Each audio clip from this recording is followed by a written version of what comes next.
Axel Kicillof no vino enojado con Guillermo Nielsen porque en el reportaje del domingo pasado en Perfil dijera que Kicillof era un marxista disfrazado de keynesiano, ni mal predispuesto sobre el tema. Aceptó debatir en profundidad sobre las diferencias entre Marx y Keynes, entre Néstor y Cristina, entre intervencionismo y estatismo, y entre él mismo y Alberto Fernández. Bueno, Axel, muchas gracias. Además, después de toda la controversia que generó la semana pasada el tema de marxismo, keynesianismo, sé que no es el tema que es lo que a vos más te interesa, así que bueno, te agradezco primero que aceptes charlar un poco sobre este tema y después pasamos a lo actual. Déjame preguntarte respecto de la empresa de electricidad de La Plata. Vos planteaste de que era posible la necesidad de estatizarla. ¿Es un ejemplo puntual o puede ser trasladable a otras empresas de servicios públicos? Voy a ser claro con esto. Nunca dije eso. Ajá. Me titularon así. Y eso es un poco, creo yo, mi desvelo y lo más ingrato de esta situación de campaña, porque me parece que hay mucho medio de comunicación, sin echarle las culpas y sin ponerme en víctima, pero la verdad que actúo en sintonía con las necesidades del gobierno, del oficialismo. No dije eso, lo que sí dije es que algo anduvo muy mal, 3 días de corte en La Plata, como algo anduvo pésimamente mal, también con el corte más grande de la historia argentina, que le ocurrió a Macri, 50 millones de personas sin luz, y entonces yo me puse a mirar los balances. La inversión es menor que en 2015 del sector. En Novogar, vos lo estabas esperando. Prepara tus tarjetas, compra todo lo que buscas a precios únicos en nuestra web o en sucursales. Volvieron las 12 cuotas sin interés, solo en Novogar. Sector energético, menor. Los cortes de luz, como ves, no están ni solucionados ni en vías de solucionarse, porque la inversión es más baja.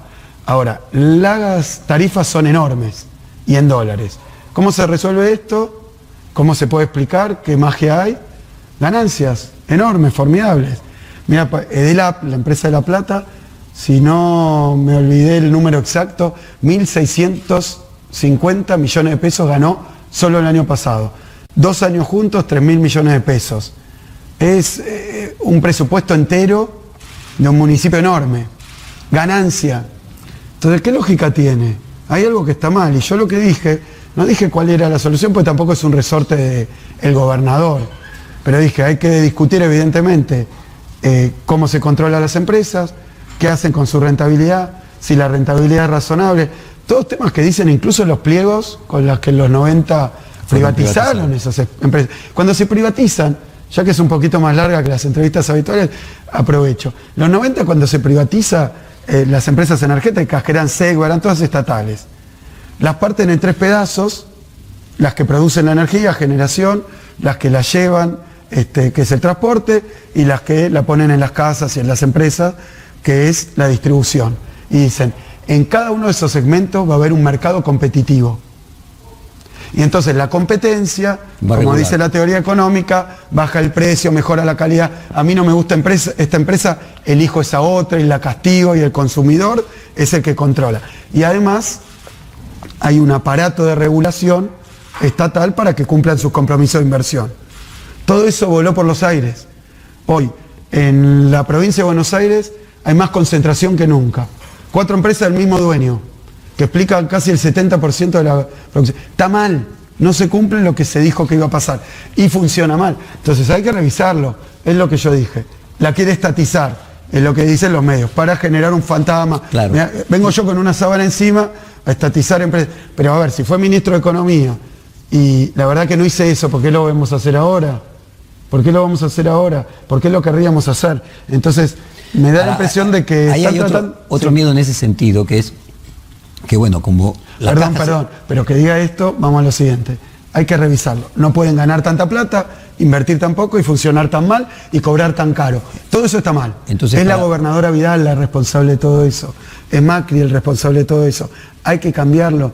La gente, mira, lo dejo a la Corte Suprema, no un órgano de Moscú. La Corte Suprema, las tarifas tienen que ser razonables, hay que cumplir los pliegos razonables, que la puedas pagar vos, la pueda pagar el hogar, el jubilado, entonces, y que funcione bien. Terminar de sacar esa sábana blanca y los fantasmas. Existe entre esas versiones que tratan de colocarte en una posición que vos decís que no es correcta, y me parece oportuno ahora para aclararlo, de que bueno, como ya no quedan recursos para hacer redistribución, si el kirchnerismo volviese al gobierno, la otra alternativa ya no sería regular a las empresas, sino estatizar a las empresas. Habrás escuchado estas versiones y me parece que a lo mejor es una buena oportunidad para que lo desmientas, si te parece que es así. Mira, yo no creo que el mejor modo de gestionar o la mejor forma de propiedad de las empresas sea el Estado. No lo creo. Por eso tampoco lo he hecho. Incluso, mira, en el caso de YPF, se estatizó, digamos, se recuperó lo mínimo indispensable, 51% el control. Ahora hay una cuestión judicial con ese tema porque se utilizó la posibilidad de recuperar el control de la compañía y se puso a la cabeza de la compañía a Miguel Galucho, que era un gerente que venía del sector privado, que si algo más lejano hay del comunismo, del estatismo, es Miguel Galucho. Entonces, yo no entiendo en base a qué están diciendo esas cosas. Yo no creo que la propiedad de todos los, menos todavía de las empresas, eso es un desquicio y no ha funcionado. Entonces, incluso hoy un capitalismo muy exitoso, porque el ruso es un capitalismo, claro, pero el chino tampoco apuesta a la propiedad estatal en todos los... Y yo tampoco defiendo el régimen chino. Por eso digo, soy peronista. En la Argentina esas cosas no han funcionado bien. Hay que buscar el mejor modo para cada caso. Y me parece que atribuírmelo a mí tiene que ver con esto. No quieren hablar de lo que pasa. No quieren esa sea una buena oportunidad para dar vuelta a páginas y poder aclarar estos temas, casualmente para poder pasar a los otros con el anterior yo creo cerrado. Que tampoco el empresariado nacional lo cree, porque yo tuve 20.000 reuniones con todos ellos siendo ministro y ahora siendo diputado también. Y nadie me lo dice. Me parece que hay un intento no con los empresarios grandes del país de convencerlos de esto, de que yo les quiero estatizar. Puede ser es correcto lo que vos decís, puede ser a lo mejor con un sentido común más amplio. ¿Sí? Más burgués, si vos querés, más de más clase media. Claro. A ver, pero yo... no soy hijo de profesionales. Ahora, déjame preguntarte en eso. Vos te definís como keynesiano, ¿no? Más allá de la idea que te decían que estabas disfrazado de keynesiano. Y Prat Guy también es keynesiano, al punto tan fanático de que recuerdo que su oficina está toda empapelada con frases de Keynes y fotos de él. ¿Qué es ser keynesiano? ¿Se puede ser como Prat Guy y como vos? ¿Son parte del mismo colectivo? Viste que hay una frase de Perón, porque en un momento se decía todos son peronistas de un modo u otro en Argentina, y la historia le está dando un poco la razón, ¿no? Esa frase en vista a la... Y Marx decía, yo lo sé, solo sé que no soy marxista. Claro. Mira, vamos al tema del keynesianismo. Con el keynesianismo es lo mismo. Yo me dediqué mucho tiempo de mi carrera laboral a ser profesor e investigador. Me doctoré y mi tesis es sobre Keynes. Exactamente. Es sobre Keynes, que se publicó hace poco en Estados Unidos y Londres por una editorial que, bueno, supongo que nadie la conoce, pero que es muy prestigiosa. Routledge se llama, es una de las editoriales académicas. Académicas, sí.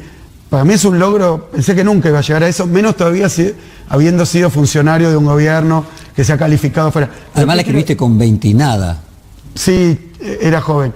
Me doctoré joven y bueno, es horrible hablar de uno, diploma de honor, todas esas cosas, digo porque tuve una carrera académica muy intensa y una carrera científica muy intensa, siempre hice política mientras tanto en la Universidad de Buenos Aires. Entonces entre un keynesiano, ¿cómo le podrías explicar a la clase media, lega en el tema, cómo puede ser Prat Guy keynesiano y Kicillof keynesiano? Primero que hay muchas familias, tribus y formas de ser keynesiano.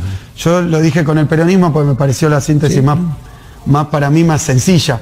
Para mí es peronista todo el que diga que es peronista, no el que yo pienso que es peronista, porque la verdad que es un movimiento, una fuente de inspiración, la doctrina peronista, las experiencias del peronismo tan amplia que ha permitido que peronistas haya de diferentes orientaciones y pero me parece que sí hay nortes, hay banderas, hay ideas fuerza que un keynesiano tiene. Por ejemplo, en el caso de Alfonso Prat Gay, la teoría general de Keynes es un libro que revolucionó la historia del pensamiento económico. Exactamente. Yo digo que es el libro de teoría económica más importante del siglo XX. Yo tengo una fuerte formación clásica también. Adam Smith, y tengo libros escritos sobre... Digo que no es para hacerme el canchero, simplemente es lo que hice y me dediqué mucho tiempo. Sobre Smith, sobre David Ricardo. También mencionaste que la coincidencia que el año que muere Marx es el año que nace Keynes. Sí, esas cosas de la reencarnación. Hay como una continuidad, una influencia, una continuidad histórica. Mira, Keynes renegaba mucho de Marx, pero varias de las teorías que enarbola tienen parentesco con la de Marx. Bueno, de hecho en su momento de Estados Unidos lo acusaban de marxista. Sí, bueno, claro, durante el macartismo también. Ahora, voy al tema anterior. Para mí, el libro más importante de teoría económica del siglo XX lo escribió Keynes. Y se llama La teoría general de la ocupación, el interés y el dinero. Toda mi tesis doctoral se trata de ese libro. Ni siquiera del keynesianismo posterior. Y después, con Keynes pasa algo raro, porque los keynesianos suelen decir que ese libro es malo. Bueno, como con Freud, con la primera tópica, la segunda tópica. Obvio. Yo también, como tengo... Mi papá y mi mamá... son psicólogos. Psicólogos. Yo leí las obras completas de Freud. Y bueno, y sé que después vinieron los freudianos de un tipo, los lacanianos, que también... Lacan, ¿Y qué pero te une no soy experto. Ahora, por ejemplo, para explicar a la gente común, ¿qué elementos en común vos encontrás más allá de los elementos en diferencia? ¿Qué es? ¿Entre quién y quién? Entre vos y Prat Gay. ¿Qué define la base, la esencia de un keynesiano? Me parece que una gran división en el siglo XX, a partir de la crisis del 30, es la discusión acerca de por qué se producen las crisis económicas y cómo se arreglan las crisis económicas. Keynes escribe en el 36 su libro más importante, pero venía escribiendo libros formidables desde la década del 20 del siglo XIX. El libro que lo hace famoso se llama Las consecuencias económicas de la paz. Es un libro en donde él, de alguna manera, patea el tablero. Él era el representante de la corona británica en las discusiones después de la Primera Guerra Mundial, en lo que se llamó el Tratado de Versalles, el Pacto de Versalles, para solucionar los problemas que dejó la guerra.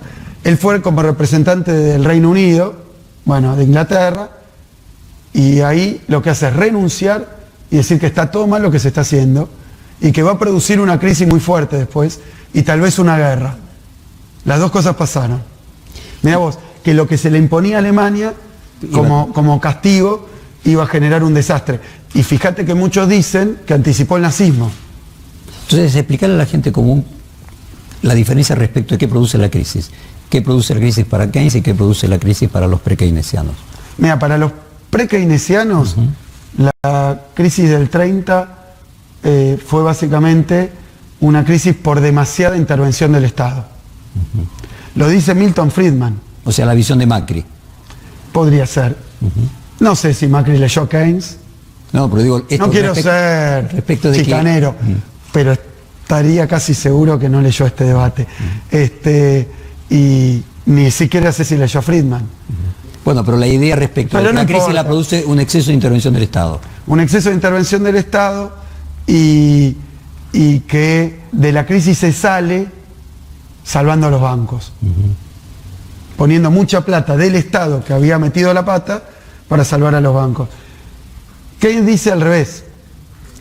Keynes dice que lo que pasa es que falta inversión. Lo que produce la crisis es la falta de inversión. ¿Y por qué hay falta de inversión? Porque los que tienen que llevar adelante la inversión, que son los empresarios, se guían para invertir por varios factores, varias cuestiones que tienen mucho de psicológico. Por ejemplo, el estado de confianza. Y que a veces el estado de confianza del empresario privado se deprime mucho y entonces hay escasez de inversión, eso genera poca demanda, y como hay poca demanda hay poca venta, como hay poca venta hay poca producción, como hay poca producción hay poco trabajo, y como hay poco trabajo la economía entra en un parate. Y de ese parate a veces no hay salida, porque los estados donde el clima de negocios se vuelve muy malo, después se retroalimentan y se convierten en profecías autocumplidas. Todo el mundo piensa que la cosa va a andar mal, no invierte y la cosa no solo anda mal, sino que anda peor y después no sale. Entonces él dice que ahí el Estado puede tener un papel para poner en marcha la economía y que después eventualmente se tiene que retirar cuando los negocios van bien.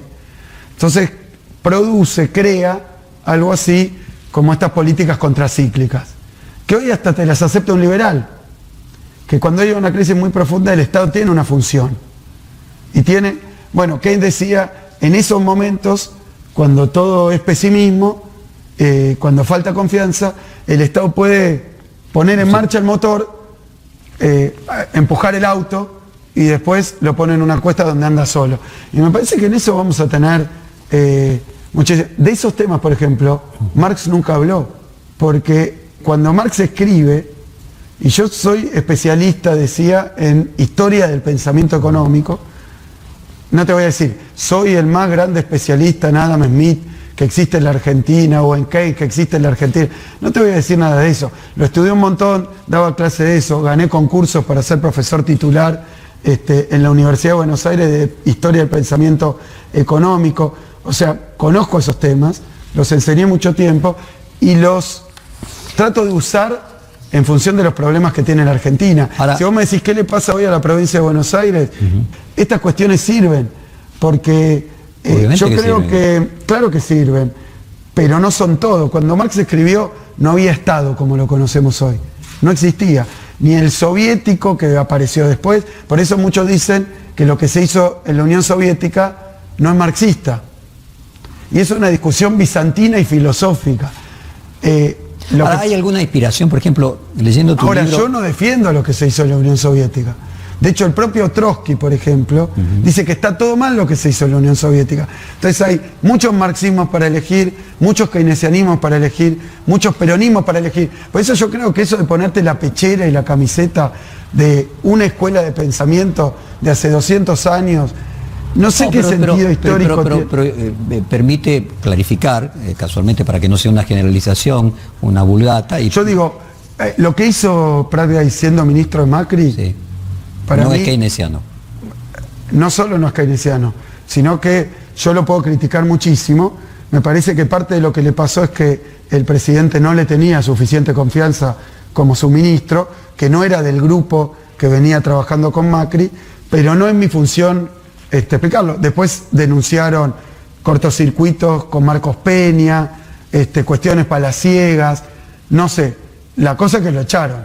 Pero decís que el tema de la confianza no se generó, que sería el punto no crucial. sé si este es el punto, habría que preguntarle a ellos. Yo lo que digo es que la política que hizo, sea porque no lo dejaron hacer, porque le impusieron, o porque él mismo no fue keynesiana, para mí.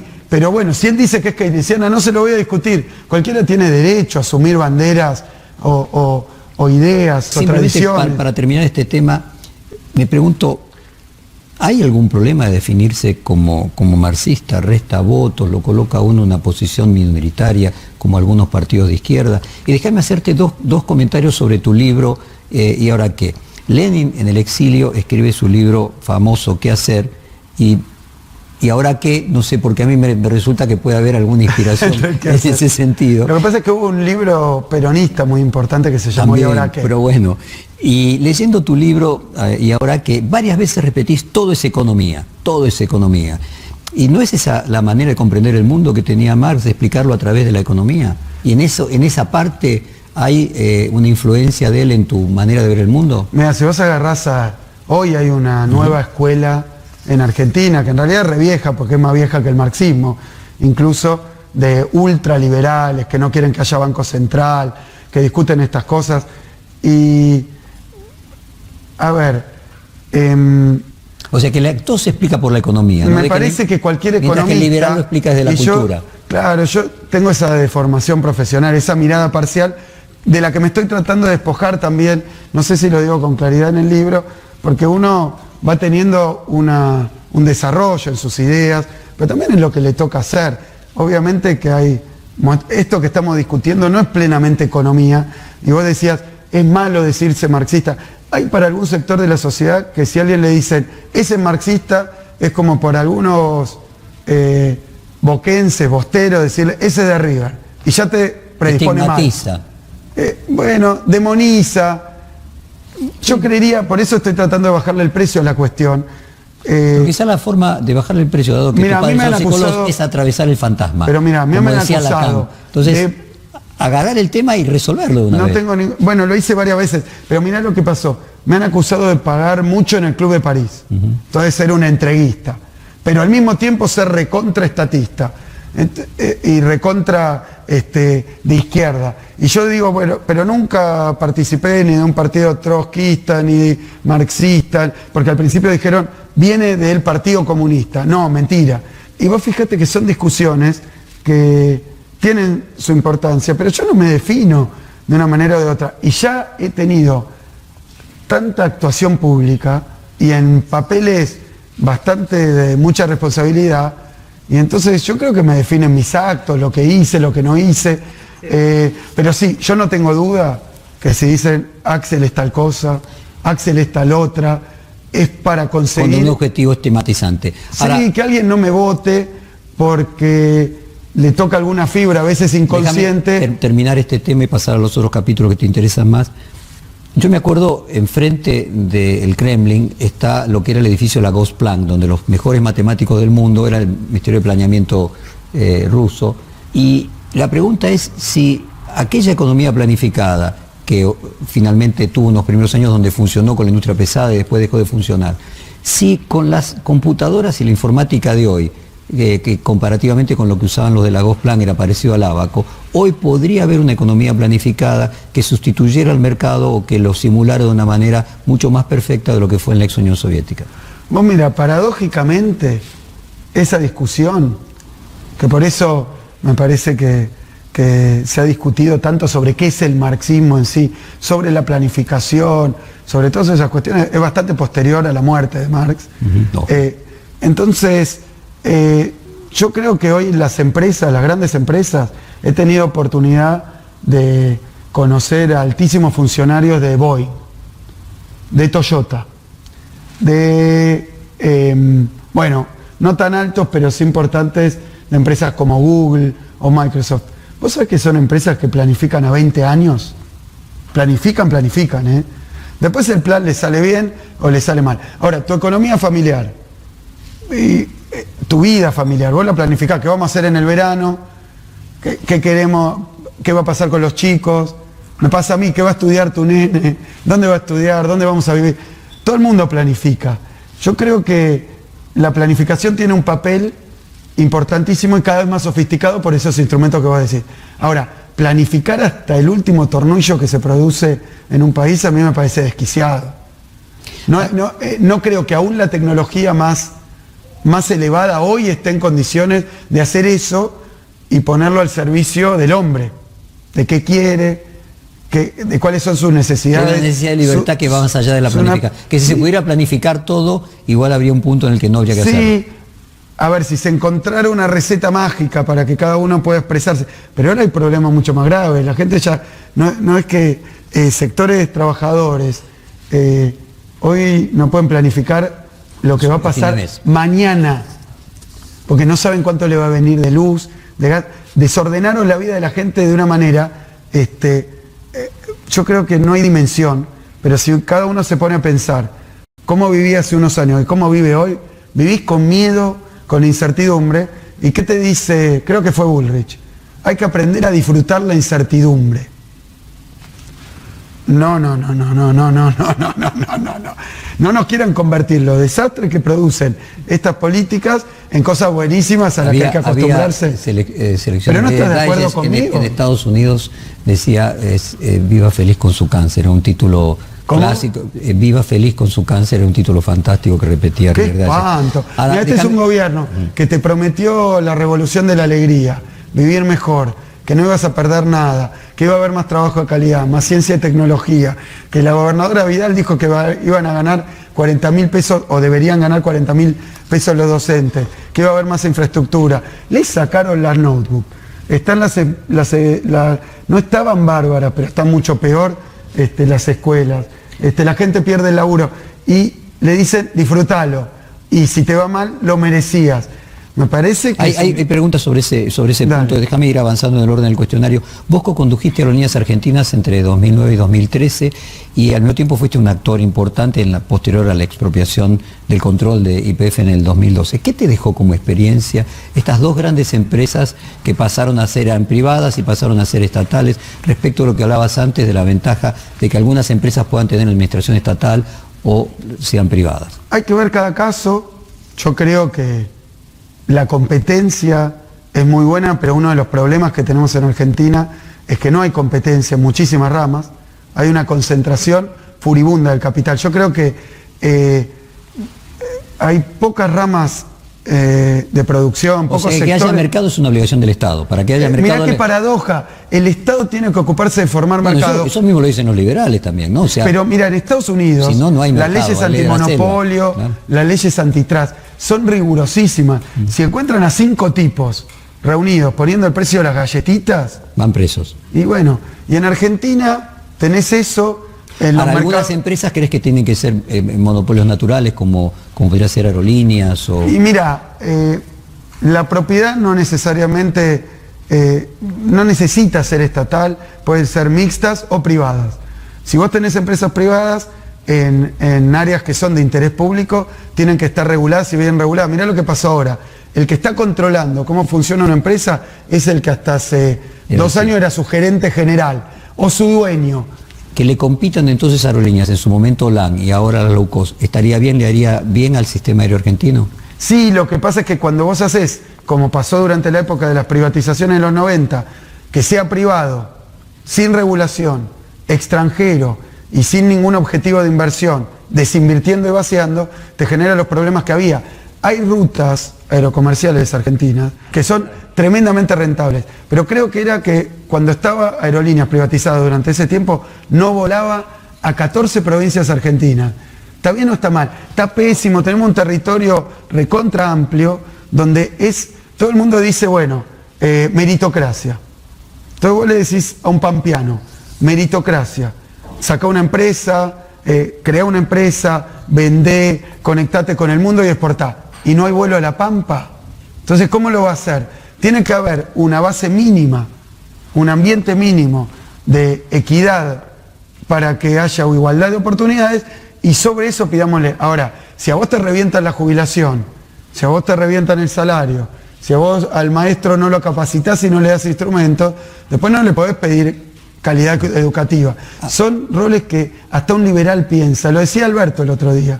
Alberto decía, y yo que, bueno, este libro que tenés ahí no, pero tengo otro, si no te gusta este libro, tengo otro. Soy marxista de Groucho Marx, más o menos. Que Groucho Marx decía, estas son mis ideas, si no le gusta tengo otras. Bueno, ese marxismo no me va. Y el otro, hay cosas para tomar de todos lados, para cerrar la discusión. Vos también fuiste director de Techin y también mencionaste que el modelo neoliberal de Evaluador es el de Paolo Roca. Y en su momento, creo que enojado, espero que no sea también una información equivocada, creo que dijiste habría que bajar el precio de la chapa y fundir al señor Roca y después dijiste, pero no lo vamos a hacer.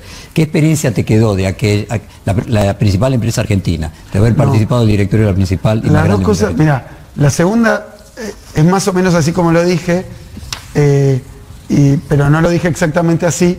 Lo que dije fue lo siguiente: me acusaban a mí de haberme puesto de director en Techin, en representación del Estado, y que en ese momento Paolo Roca se estaba resistiendo a que hubiera un director estatal en Techin cuando el Estado le correspondía y la ley dijo que le correspondía, y hoy todavía hay directores estatales en Techin. Había una controversia sobre eso. Yo no dije, hay que bajarle el precio y entonces se fundiría. Diría, si el Estado quisiera fundirlo a Paolo Roca, se podría, pero no lo hace, al revés, lo protege, porque la industria del acero argentina es de las más protegidas.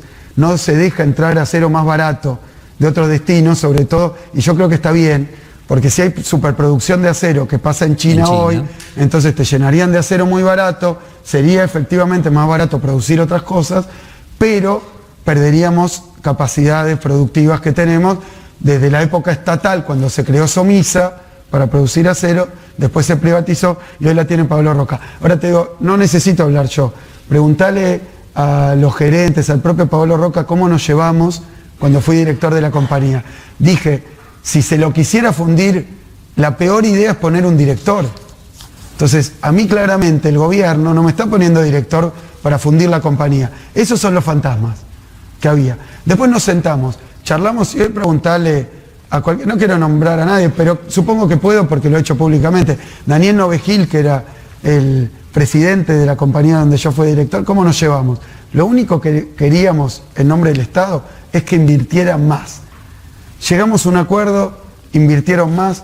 Hoy allí en Ramallo, en San Nicolás, en esa zona, hay una colada continua, una inversión muy grande que hizo Techin, que creo que fue buena inversión y llegamos a acuerdos y trabajamos bien.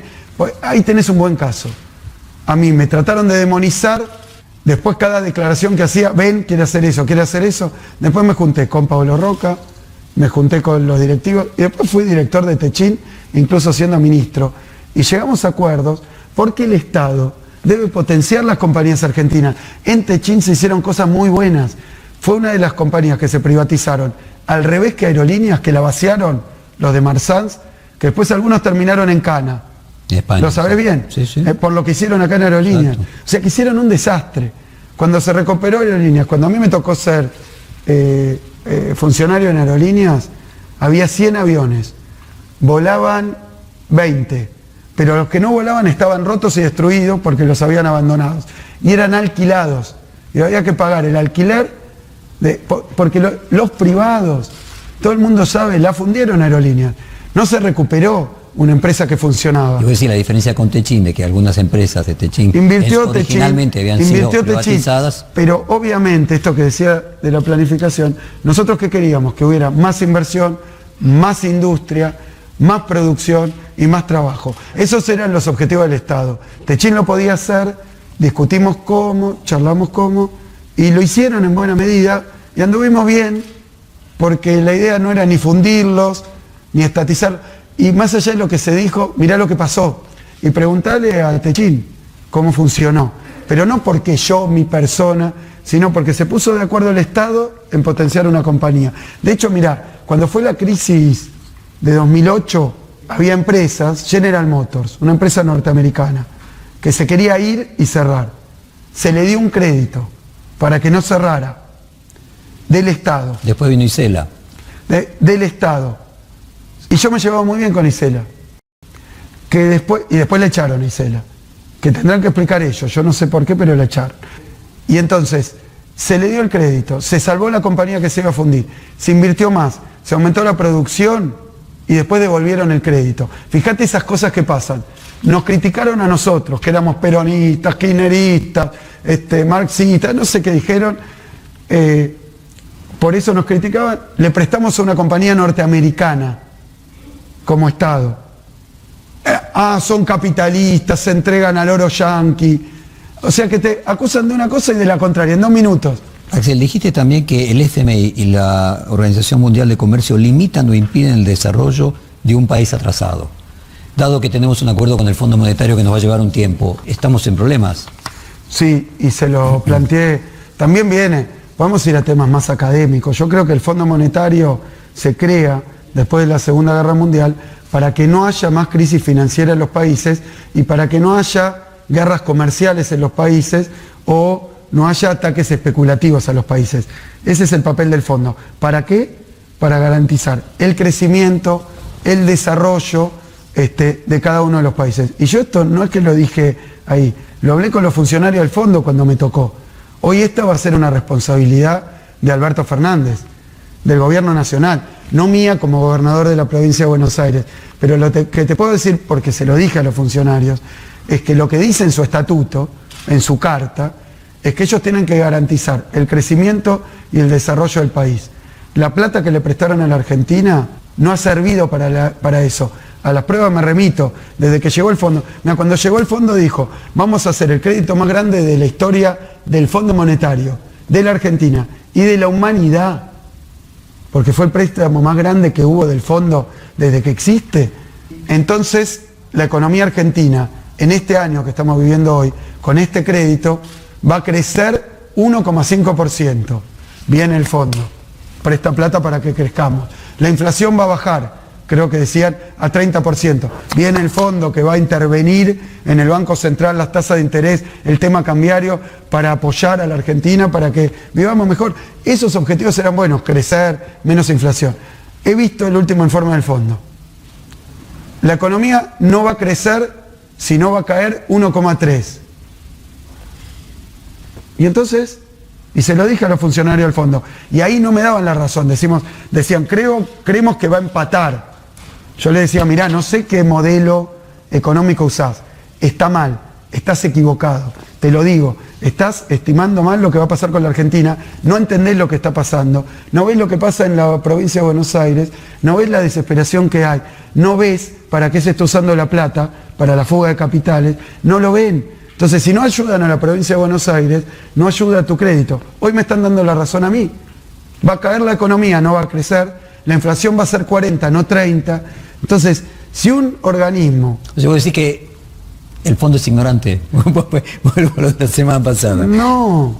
¿Lo hacen porque no saben o lo hacen porque en realidad quieren un apoyo político? No le han prestado al país, ni al sistema productivo, ni a las empresas argentinas, ni para que haya más escuelas, ni para lo que... ¿Pero sabe el Fondo Monetario cómo hacer para que haya crecimiento? Mirá, podemos discutir eso, pero yo le pregunté esto, y lo dije al salir de la reunión, así que no revelo ningún secreto. Les pregunté, ¿y para cuándo el desarrollo? ¿Para cuándo el crecimiento? ¿Para cuándo la inclusión? Porque nuestro partido político... el peronismo, el Frente de Todos... Se equivocó, no hay duda. Mi pregunta es, ¿se equivocó a propósito o porque no sabe? Perdoná porque te digo que me respondieron. De eso no vamos a hablar. Hoy lo único que queremos es que se pueda pagar la deuda que tomó el propio gobierno de Macri. O sea, le prestaron para salvar las papas a un gobierno que había tomado 80.000 millones y ya no le prestaban más. O sea, le vinieron a pagar el incendio a Macri. Estábamos en un default. Y el Fondo Monetario apareció como prestamista para que no cayéramos en un default. Error al principio, error después. Segundo, para estabilizar el mercado de cambios y que no haya una devaluación. Y le digo, pero el crecimiento ¿para cuándo? ¿Las escuelas para cuándo? ¿La infraestructura para cuándo? ¿La mejora de las condiciones de vida? ¿La inclusión social? ¿Qué dice el fondo, no el peronismo? Bueno, hay que hablarlo con el gobierno que viene. Entonces, lo que yo veo es que le prestaron a este gobierno y además... Me permito decir algo que también he dicho públicamente. Los países que forman parte del directorio del fondo, como Alemania, como Holanda, estaban muy preocupados con este crédito y tenían razón, porque fue el crédito que se va equivocando, como vos decís, más rápido en la historia del fondo también. El más grande lo han redimensionado, lo han modificado, lo han cambiado 5 veces, a punto tal que hoy ni sabemos qué es lo que está haciendo el fondo en la Argentina. No lo sabemos, porque no nos muestran cuáles son los documentos. Entonces, yo lo que quiero decir es que le han prestado a Macri para que llegue a la elección sin tropiezos como los que venía teniendo por la impericia del propio Macri. Tomaron el timón para decirle, mirá, vos ocupate de hacer tu campaña electoral y decir que tu oposición es... marxista, fascista, estalinista, peronista, todo lo que le caiga mal.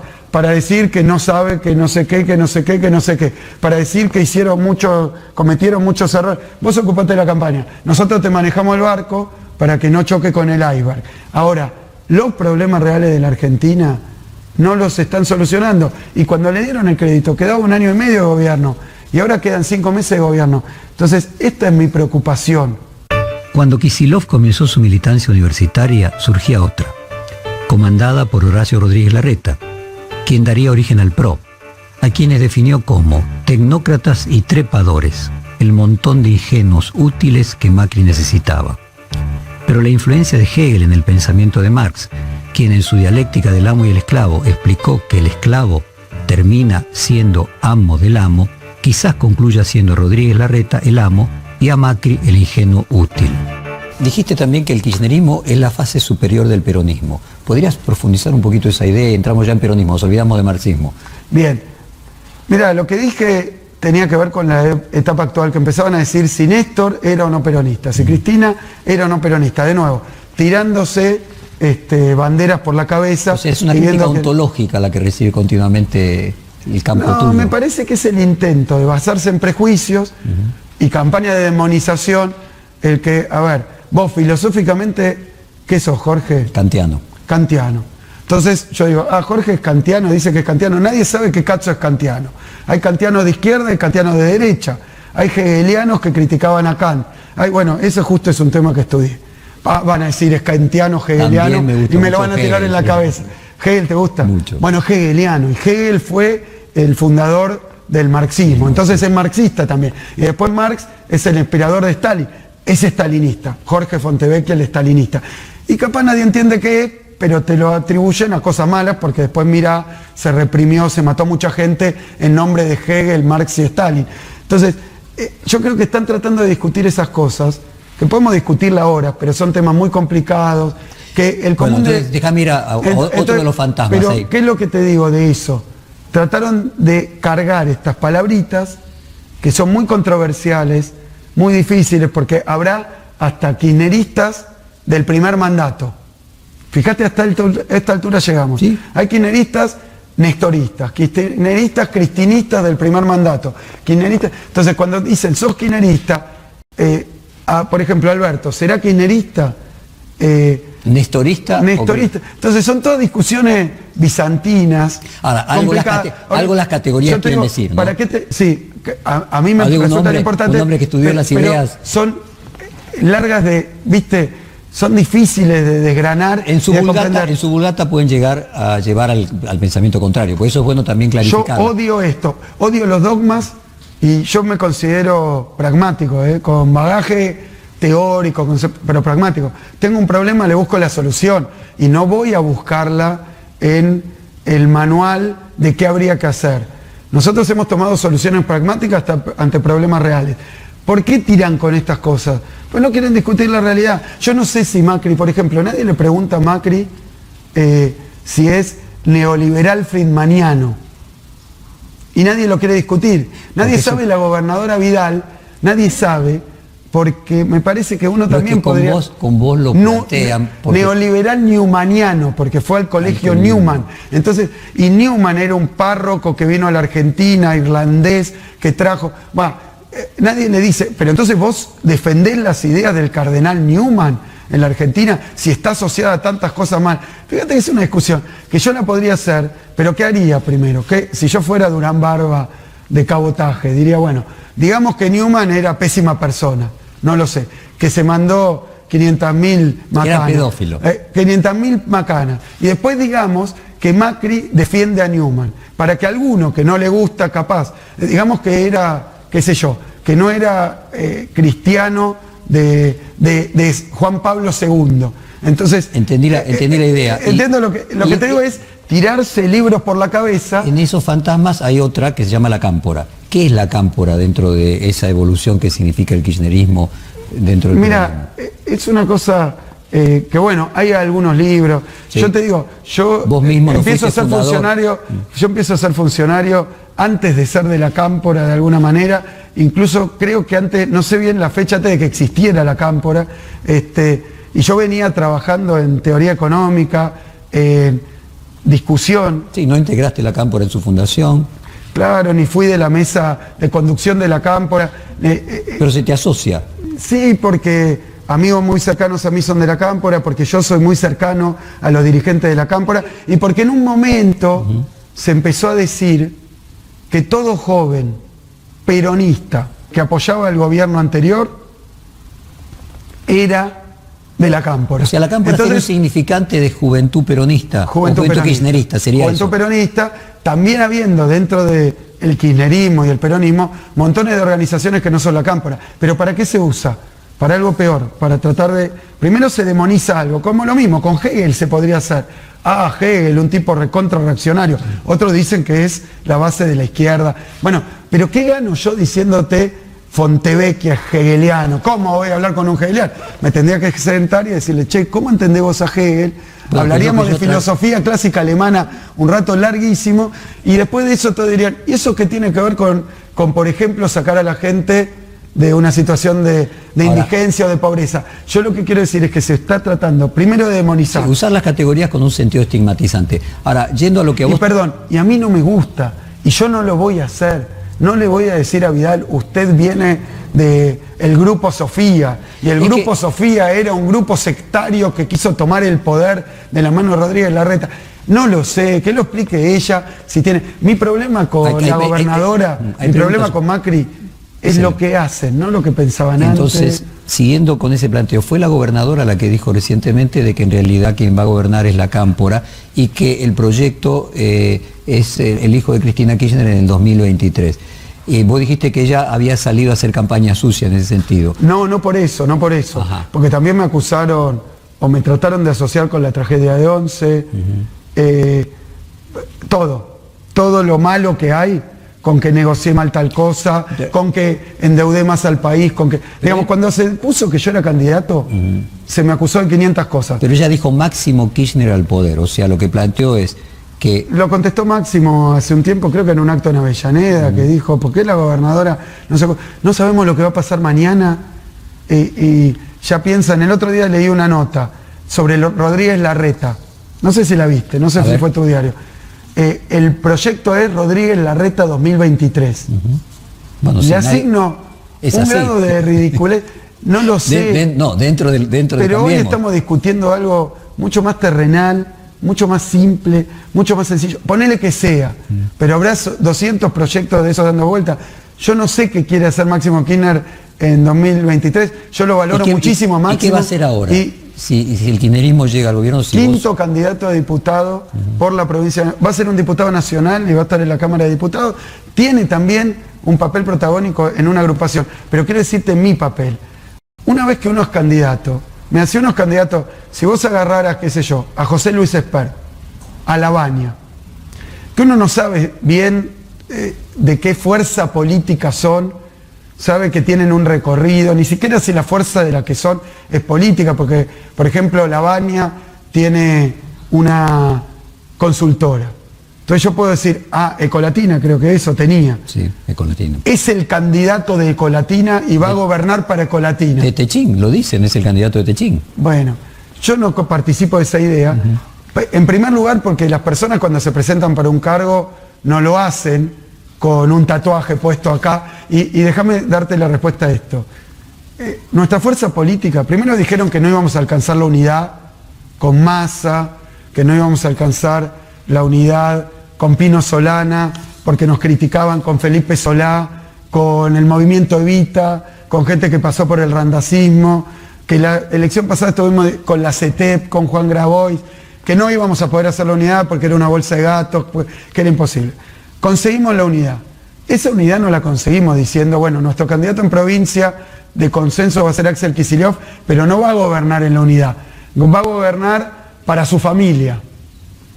O sea, o para lo que él pensaba, o para un libro de texto de hace 200 años, o para una agrupación política. No, es el candidato de la unidad. O sea que hay acuerdos muy fuertes, ideas muy fuertes que compartimos en la unidad, donde alguna parte de esa unidad piensa una cosa, otra, pero vamos a tratar de gobernar y presentarnos en nombre de la unidad. Peor que eso. O sea que yo hoy no soy el candidato ni mío propio, ni de tal o de cual dirigente. Soy el candidato de una fuerza política que es de las más amplias que hubo en el último tiempo y de las más difíciles de construir esa unidad. Y segundo, si soy gobernador de la provincia, voy a gobernar para los bonaerenses, no para un dirigente o una agrupación, que tienen que estar contenidos, cuya opinión va a importar en el sentido de que somos un frente político, pero que siempre en pos de conseguir los objetivos. O sea, vas a gobernar vos. No la Cámpora, no yo, Máximo Kirchner. Obvio que voy a gobernar yo porque el sistema nuestro pone un gobernador que tiene que tomar decisiones. Tendremos en cuenta las opiniones de todos en tanto y en cuanto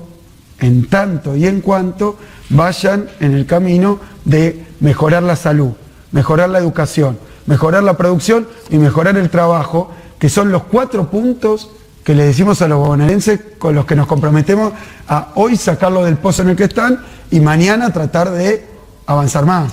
Más preguntas después del corte, Axel. Muchas gracias. La madre y el padre de Kicillof se graduaron en psicología. Atravesar los fantasmas es una de las técnicas psicoanalíticas para curar la neurosis.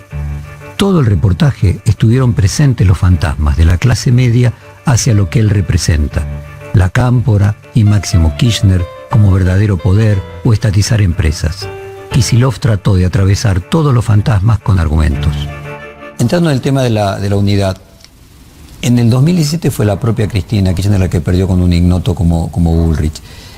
La idea de que encabezara la fórmula presidencial Alberto Fernández y no ella, ¿tiene algo que ver con la necesidad de que sin esa unidad no se ganaba? Mira, yo creo que la elección de 2017, la que la peleó y la que la militó y la que la encabezó en la campaña es la gobernadora Vidal.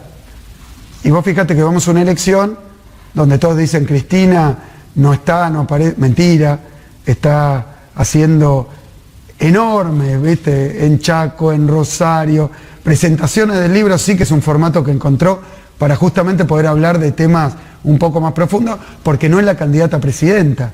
Le ha tocado y ha decidido y se ha resuelto que sea candidata a vicepresidenta. Y lo que hace es apoyar a Alberto como candidato a presidente, y es cierto que por su papel político, por su trayectoria, 2 veces presidente de la Argentina, la dirigente política que suscita todo lo que Cristina suscita, bueno, se ha puesto en ese lugar, sí, en pos de la unidad, por supuesto. Es la demostración en acto de esta cuestión de la unidad, porque Alberto, hasta hace no mucho, pero sobre todo cuando éramos gobierno, nos criticaba. Entonces, él dice, esta es la autocrítica, la forma más clara de una autocrítica. Entendida, yo creo que la autocrítica yo te la reformularía así. Siempre cuando uno analiza lo que hizo, hace un balance. Cosas buenas, cosas malas. A nosotros nos piden, hagan autocrítica, las malas. La podemos hacer, la podemos resaltar. Pero también hay que resaltar las buenas. De esas cuestiones, también de toda la experiencia del kirchnerismo, del peronismo, vos decías fase superior. Claro, porque es la última expresión de un gobierno peronista en la Argentina. En ese sentido concreto, creo que es... Cronológicamente. Y el peronismo realmente existente en el siglo XXI, si querés decirlo. Sí, se llamó la Argentina, algunos trataron de llamarlo kirchnerismo con mala fe. Para decir, están los peronistas y están los kirchneristas. Y los kirchneristas son una desviación. Y dentro de los kirchneristas, los nestoristas y los cristinistas. Por eso... Y que Alberto Fernández representa de alguna manera a los nestoristas. Odio las definiciones, las estigmatizaciones, los dogmatismos. Los odio, ¿sabes en qué? No para dar la discusión. Yo te voy a dar otro libro mío donde doy estas discusiones y claro que uno dice, no sé qué. Pero me parece que en términos prácticos hay que ser bien flexible. Uno no puede ni gobernar, ni actuar en base a los 10 mandamientos de una escuela de pensamiento. Mira, Keynes tiene una frase hermosa de esto. Dice, a ver, a menudo, casi textual te diría, a menudo los hombres prácticos que se creen absolutamente exentos de todo tipo de influencia intelectual son esclavos de las ideas de algún economista muerto. Dice Keynes. Es larga. ¿Qué es lo que quiere decir? Que a veces un tipo dice, yo hago lo que quiero o lo que necesito y no tengo en cuenta nada de lo que me dicen, pero dice, está tan cargado de prejuicios, de época, de sentido común. Bueno, esa es la cultura, obviamente. Que actúa en base a ideas de un tipo que capaz ni conoce. El efecto secundario de los muchos positivos que tiene, ¿no? Sí, pero vos fíjate, ¿para qué lo dice? Para decir que todas las medidas de política económica que tomaban hombres como Churchill, qué sé yo, eran ideas liberales que venían de la escuela de David Ricardo, que es lo que él viene a combatir, de alguna manera.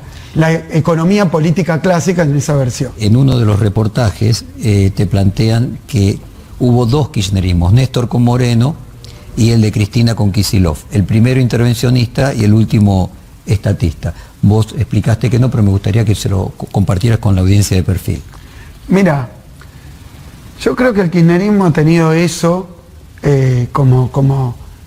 con todas las salvedades que voy a decir, porque ahora estamos hilando más fino y resulta que no hay un kirchnerismo, sino varios kirchnerismos. Primero 2, después 3, o sea, hay un proceso de... Hay un libro de Matías Culfa muy interesante que se llama Los 3 kirchnerismos.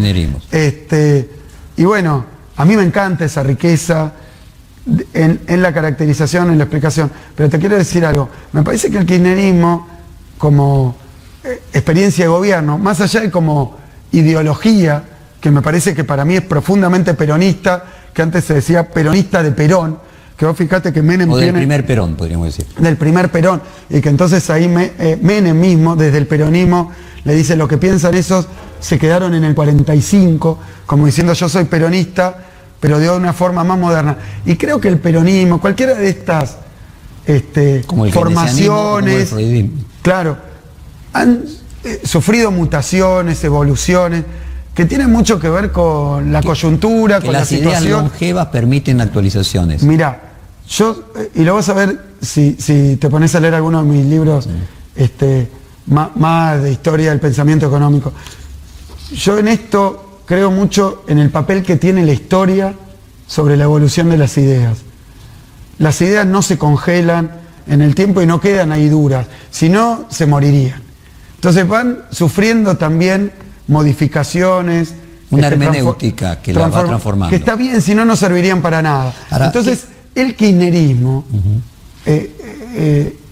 yo mismo, para hablar de mí, era una cosa cuando entré a Aerolíneas, era una cosa cuando estaba en Techín, fui otra cosa cuando me tocó ser viceministro, cuando me tocó ser ministro, fui otra cosa cuando fui diputado, soy otra cosa cuando me toca ser candidato a gobernador, y voy a hacer otra cosa cuando, si me toca sea gobernador de la provincia de Buenos Aires. ¿Por qué? Porque uno también piensa, reflexiona, aprende y se transforma. Entonces, estas cosas que hacen de tratar de remitirte al año 1850, bueno, yo digo, qué papelón y qué ridículo, que lo único que puedan decir contra mí, lo único, es que yo lo que vengo a aplicar es un libro escrito en 1850, donde no había estados nacionales, donde Argentina prácticamente no existía, porque era después de la declaración de la independencia, antes de 1880. Quedó claro. ¡Qué ignorancia! Estemos ahora, eso ya quedó claro, ahora estamos en el tema de la diferencia de los distintos kirchnerismos, ya pasamos a la diferencia de kirchnerismo. Yo comulgo en esto, pero te digo, me parece que el kirchnerismo ha sido muy plástico y flexible para tomar decisiones, que vos fíjate, a mí siendo ministro, decían, pero ¿cómo? Ahora cambian toda la política energética. Antes, cuando estaba Néstor, había otra política energética. No. En los 12 años de kirchnerismo, el mundo cambió a punto tal que hoy vemos algunas de las cosas, la historia mundial, los alineamientos geopolíticos. Nos tocó vivir en esos 12 años una bisagra de la historia, a punto tal que la crisis de Lehman Brothers, la crisis que se inicia en 2008, es la crisis más grande de la historia del capitalismo después de la crisis del 30. Y después de las crisis, que a veces empiezan con lo económico, yo no creo que lo económico sea lo único para ver, eso es lo que trato de expresar. Digamos, no se puede explicar toda la política, no se puede explicar todo el marco de valores, la cultura, la ideología, solo mirando lo económico. Pero no se puede, sin la economía. Pero sin la economía no explicas nada. Ahora, entonces, hablando de sin la economía. Como decía, parafraseando a Alberto, sin la economía no se puede, con la economía no alcanza. Entonces, esto lo dijo él de Cristina y me parece que fue un hallazgo. Ahora, lo que te quiero decir es que a mí me decían cuando era ministro, vos venís a cambiar toda la política energética, entonces estás peleado con la política energética de Néstor Kirchner, que hizo otra cosa. No, cambió el mundo, cambió la Argentina, hay que tomar medidas distintas en situaciones distintas. Después uno puede hacer un segundo análisis, porque tal vez lo que se hacía antes no sirve. Por eso yo siempre digo, cuando dicen vamos a volver, olvídense, no queremos que el mundo sea 2015, pues seríamos necios y hasta estúpidos. Ya no existe más. Vos dijiste que tendría olor a naftalina, que lo que habría es que volver mejor, textualmente. Sí, pero porque te lo digo, 2015 no existe más. Y uno no quiere retroceder. No podríamos sentarnos al otro día. Y para la gente tampoco. Porque en ese momento tenía laburo, ahora no tiene. Y no es que mágicamente el día que asuma otro gobierno, de otra orientación, va... ¿Te acordás que Cristina hizo el chiste de me voy a convertir en calabaza? Bueno, la Argentina, no que pasó de carroza a algo mucho peor que calabaza, porque calabaza es alimento, tampoco va a volver a ser carroza porque cambia el gobierno. Va a haber primero que reconstruir todo lo que se ha roto. Cuando digo todo lo que se ha roto, te hablo que en la provincia de Buenos Aires fundieron, quebraron y cerraron 5.000 pymes aproximadamente. Y no es que el día que cambie el gobierno abren de nuevo y están produciendo. Va a haber que reconstruir, va a haber que hacer políticas de emergencia. Entonces yo lo que te digo es que se tomaron medidas muy distintas, que si uno toma el manual de 2003, por eso es importantísimo, Alberto, porque hay cosas de lo que va a pasar en 2020 que son más parecidas a la situación de 2003 que la situación de 2012, 2013. Bueno, ahora vos, por ejemplo, dijiste que estabas en contra de la política económica de Labaña del 2003. No, le hice críticas a algunos aspectos, otros no. Yo en ese momento escribía desde un centro de investigación. Yo, que hacíamos política discutiendo la economía. Y efectivamente le marqué muchísimas cosas con las que no estaba de acuerdo con lo que hacía Labaña, cuestiones por las que después Labaña se fue del gobierno. A mí no me gustó. Sí me gustaban las cosas que decía Néstor sobre la deuda, sobre cómo resolver el tema de la deuda. Él decía muy claramente, primero hay que poder crecer para poder pagar. Y decía, los muertos no pagan. Y decía, tenemos que tener una negociación muy agresiva. Y ahí hubo un chisporroteo sobre cuál era el grado de defensa de los intereses de Argentina contra los intereses de los acreedores. ¿Sabes por qué te lo preguntaba? Porque, digamos, otro de los fantasmas es, bueno, esta unión que hay en donde tenés nestoristas, kirchneristas, sí, está buenísima. Bueno, está buenísimo. Yo creo que riqueza es diversidad en armonía, como decía Nozick, el filósofo de Harvard. Lo conozco, pero existe el fantasma de que en realidad, llegado al gobierno, no se van a poner de acuerdo. Vos mencionaste el libro de Culfas, que elogia a Néstor Kirchner entre el 2003 y 2007, critica la primera presidencia de Cristina, dice todavía auge económico pero con menor impacto en el empleo y restricciones, para terminar refiriéndose a la última presidencia de 2011-2015, donde habla de problemas de gestión. La mitad de ese ciclo te tocó a vos. Te critica diciendo que vos sostenías con forceps los logros de periodos anteriores, mientras señales que había dificultades para afrontar las restricciones que se presentaron, limitaciones de políticas destinadas a operar sobre la estructura productiva y exceso de voluntarismo en tu gestión en la macroeconomía. Y el lío que armó lo de Guillermo Nielsen el domingo pasado es porque, bueno, se puede presuponer de que Alberto Fernández tiene una mirada de la economía, si vos querés, más de derecha, que la que tienen otras personas, la que tendría el kirchnerismo, y que Néstor Kirchner tenía una mirada, si vos querés, más ortodoxa de la que tenía el cristianismo. ¿Podrías explicarle a los legos en economía si esas diferencias son sustanciales, si es un miedo justificado, si hay algo que armonizar? Hay muchísimo que armonizar, hay matices. Hablo primero de Matías. Matías es un amigo, lo conozco de la época de la facultad, de Purrete, digamos, y militamos juntos en espacios en aquel momento. Militar, quiero decir, eran los 90, la militancia política era algo muy distinto a la efervescencia que hay ahora. Y económica, la Facultad de Ciencias Económicas, donde los dos éramos estudiantes, creo que él tiene un año más o algo así. Yo soy un poquito más chico, cosa que no importa obviamente los números, pero que en la facultad, viste, o en el colegio es un año más. Cuando somos chicos, un año es mucha diferencia. Es mucho. Pero me parece un profesional, un economista realmente formidable, extraordinario. Y fue funcionario al mismo tiempo que yo era funcionario, porque él trabajaba en el Banco Central con Mercedes, Marco del Pont. Sí. En aquel momento ya teníamos, porque nuestro gobierno tal vez de cara afuera decía, no, bueno, están todos de acuerdo, de cara adentro se discutían cuestiones de toda índole, todo el tiempo, como debe ser, como te debe pasar en tu diario, que vos decís, bueno, Perfil tiene una línea, sí, tiene una línea, pero alguno te debe decir tal cosa, otro uno decide, a veces más de... Claro, la pregunta es si el principio de cohesión requiere cierto grado de armonización, por ejemplo. Ya se hizo ese trabajo en buena medida, porque decían no se van a juntar, porque piensan distinto. Yo no quiero polemizar, porque tengo diferencias, pero creo que son menores ante dos cuestiones. Primero, la magnitud enorme del deterioro que hay. Entonces, hay ciertas cosas de orientación general donde estamos absolutamente de acuerdo. A ver, Matías, el propio Guillermo, por estar cerca de Alberto, que es candidato ni más ni menos presidente, y que ha enarbolado ya cuáles son sus objetivos. A ver, nosotros pensamos que tiene que haber industria, producción, que tiene que haber incluso... Vos tenés coincidencia con Guillermo también. Sí, por supuesto. Me parece que él ha hecho un trabajo formidable también en la negociación ahí. Yo puedo no estar de acuerdo con puntos y desde un papel académico o desde un papel externo al gobierno, mi papel era decir, bueno, no estoy de acuerdo con esto, con lo otro, lo haría así, lo cual es sano y está bien. Después, si yo hubiera estado en el gobierno al mismo tiempo, si hubiéramos coexistido, tal vez cerrábamos la puerta, discutíamos, presentábamos o nos poníamos de acuerdo, presentábamos dos alternativas y después quien tiene la atribución de decidir entre esas y lo hubiéramos hecho fraternalmente y bien y sin agravios. Yo creo que en nuestra fuerza política no sabe lo bien que anda. Hubo dirigentes con los que nosotros realmente discutimos fuerte.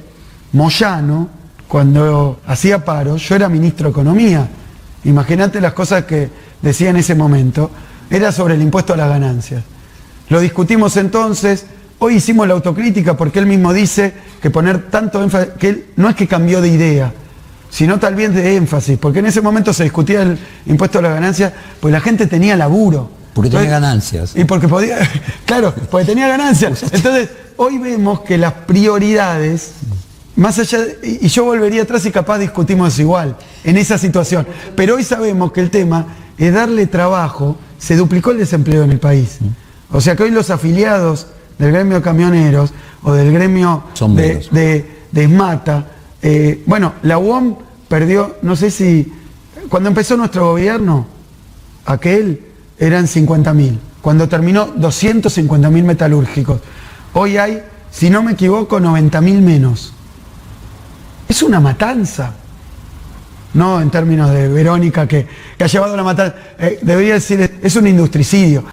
Kicillof fue ministro de Economía solo 2 años, lo mismo que su predecesor Lorenzino, a quien nadie recuerda.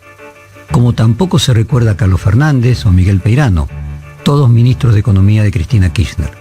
Que Kicillof tan rápido haya cristalizado una imagen pública perenne explica por qué es a que más fácilmente se le transmiten los votos de Cristina Kirchner. Vos usaste la metáfora del plomero, al que se le pide que cambie el cuerito de la canilla que gotea, y regresás 2 horas después y rompió todas las paredes, todos los caños están goteando, dice arreglarlo costará 200.000 pesos, la culpa es del constructor que hace 70 años hizo todo mal.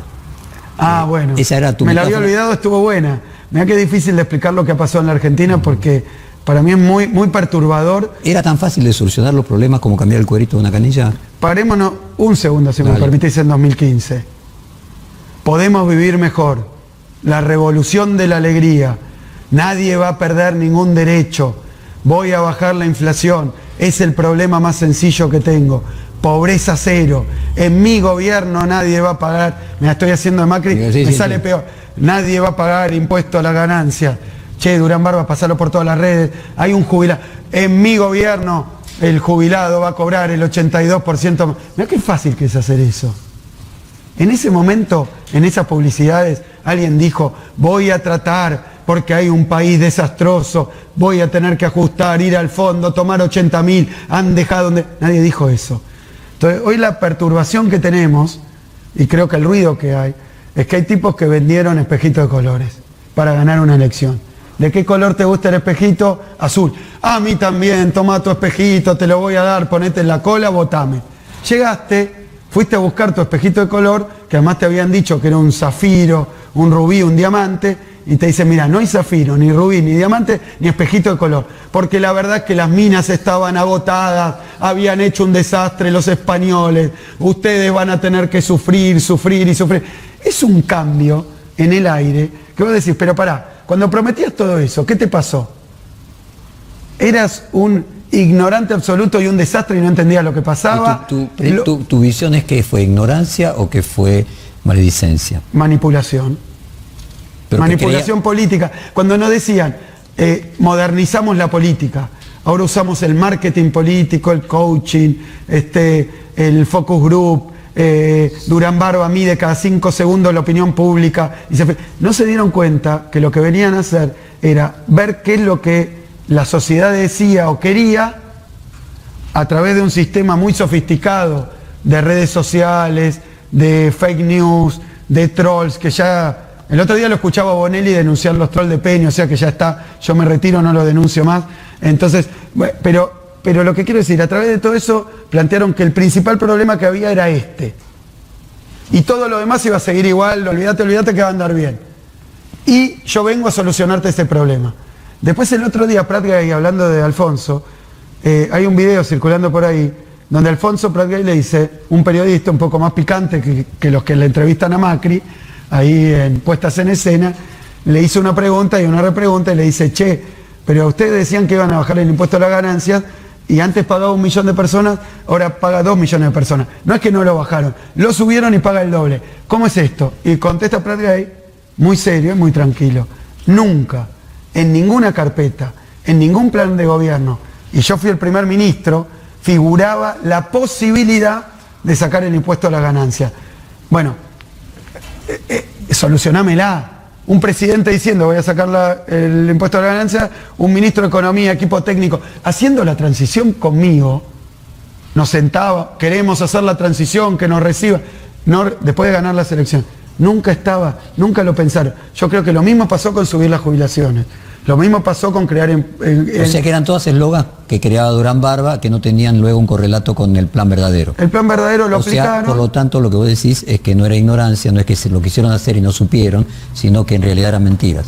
Era la estafa, lo que vos mencionaste. Una estafa. Es una manipulación política, es la peor forma de hacer política. Espero que la Argentina, como sociedad, y es mi posición, pero el que me está viendo capaz no piensa lo mismo, reflexionemos un poco sobre esto. Porque hubo como una fascinación, un enamoramiento de estos recursos del marketing político. Sí, pero yo vendo un detergente. Suponete que el detergente es muy malo y a mí me contratan para vender el detergente. Voy a ver qué es lo que tiene de bueno. Y voy a decir, este detergente no arruina la mano. No, flaco, arruina la mano. ¿Limpia muy bien? No, flaco, no limpia muy bien. A ver, che, ¿y a la gente quién le gusta? Messi. Bueno, digamos que es el detergente que usa Messi y entonces, y no estoy acusando a Messi de nada. Entonces digo, ¿y cuánto sale Messi? 70 millones de dólares, que diga eso. Tampoco estoy diciendo esto, ¿no? Es carísimo. Bueno, pero vamos a vender 80 millones de dólares. Dale, ponelo a Messi que diga, pero Messi no usa ese detergente, no importa. Entonces aparece Messi con el detergente, venden 80 millones. Yo no quiero decir tampoco, pero la publicidad... El aprecio, el afecto y la afinidad de la publicidad, del marketing con la verdad es algo improbable y remoto. Entonces, ¿qué te puedo decir? Me parece que se usó este método para la política. Pero no se gobierna. Perdón. Ahora, ¿y cómo explicas que ganaron en el 2017? Pero lo dice el propio Durán Barba en una entrevista que debe ser en tu diario, o en un artículo que debe ser en tu diario. Él dice, cuando me contrataron tenía un problema. Vos decías el nombre Macri y lo conocían todos. Y estaba asociado a las cloacas de Rousselot, corrupción, contratismo de obra pública, vivir del Estado, al contrabando de Sebel, no pagar impuestos, estaba asociado al espionaje, estaba asociado a Manliva, a la basura con Grosso, todos escándalos políticos. Entonces me contratan, muy difícil, porque Mauricio Macri estaba asociado a todas cosas negativas. Y él dice, porque lo he leído con atención... Que merece el premio Nobel a la consultoría política. Él, pero... que además, pero fíjate, le dieron un detergente que ensuciaba los platos y arruinaba las manos. Entonces dijo, ¿qué voy a hacer? Se me ocurrió una idea buenísima, lo dice él, decir que no es Macri, es Mauricio. ¿Para qué? Para engañar a la gente, porque era Macri, si había sido el presidente de esas empresas que tuvieron todos esos problemas. Y dice él algo fantástico, a mí yo me caí, estaba sentado, pero me hubiera caído. Dice, ¿saben quién me descubrió? Néstor Kirchner, que usó una frase... que es esta, Mauricio es Macri, para romper esta idea del marketing, de tener un producto que está mal conceptuado, disfracémoslo de otro producto, disfracémoslo de otra cosa. Así planteado, Jaime Durán Barba puede ser presidente cualquiera. No, creo que, no. Nuestro gobierno en aquel momento le tocó transitar una crisis que algunos gobiernos de la región los destruyó completamente, le tocó vivir una ola regional y mundial, porque en ese momento nos gobernaba Obama. O sea, Macri tuvo suerte de estar en el momento justo. No, me parece que había malestar social de diferente índole. Sí, había. No fue tan bien la economía como había ido al principio de nuestros gobiernos. Era otra situación, por eso te digo, y no le quiero echar la culpa, habremos hecho cosas bien, cosas mal. Conseguimos, a diferencia de otras experiencias, que transitar esa crisis sin perder empleo, sin que cierren empresas, sin deteriorar los salarios de la gente, sin meter tarifazos, sin meter rodrigazos, sin desordenarle la vida a todo el mundo, pero con dificultades, ya no se creaba tanto empleo. También estábamos a nivel, una cosa es crear empleo cuando tenés 21% de desempleo, otra cuando tenés 6%. Cuesta difícil, más. obvio. Y ya el valor, lo que creo que no se entendió en nuestro gobierno, lo que ya era toda una proeza era sostenerlo. Y los instrumentos para sostenerlo tal vez no eran tan unánimes. Ahora fíjate, o sea, quiero decir por lo de Culfas, lo de el propio Guillermo. Me parece que hubo un momento donde se hicieron las cosas muy bien para sacar a la Argentina, lo que decía Néstor, del purgatorio. Y era algo así como la perinola, cuando vos tirás, todos ganan. Entonces le iba bien a los industriales, le iba bien al campo, le iba bien al trabajador, no por viento de cola, estuvo bien llevado. O además. Con críticas en determinadas condiciones. Después las condiciones cambiaron y se trató de sostener eso y seguir aumentando, y se hicieron muchas cosas, se pusieron satélites en órbita, se recuperó Vaca Muerta, no YPF, lo que se recuperó, en serio, es Vaca Muerta. Vaca Muerta es el resultado de haber tomado esas decisiones, hacía muchísimo que se conocía y no se había hecho un pozo.